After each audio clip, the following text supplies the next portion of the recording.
Ndugu wananchi, kwa masikitiko makubwa natangaza kifo cha Mheshimiwa David Cleopa Msuya, makamu wa kwanza wa rais na waziri mkuu mstaafu wa Jamhuri ya Muungano wa Tanzania, kilichotokea leo tarehe 7 saa 3 asubuhi katika hospitali ya Mzena jijini Dar es Salaam alipokuwa akipatiwa matibabu ya ugonjwa wa moyo.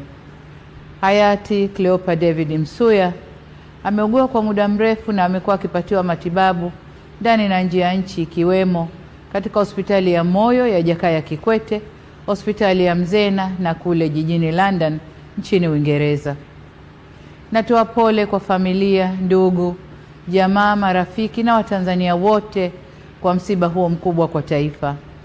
Aidha, ninatangaza siku 7 za maombolezo ambapo bendera zitapepea nusu mlingoti kuanzia tarehe 7 hadi tarehe 13 mwezi huu wa 5. Taarifa zaidi kuhusu msiba huu zitaendelea kutolewa na serikali. Poleni sana Watanzania.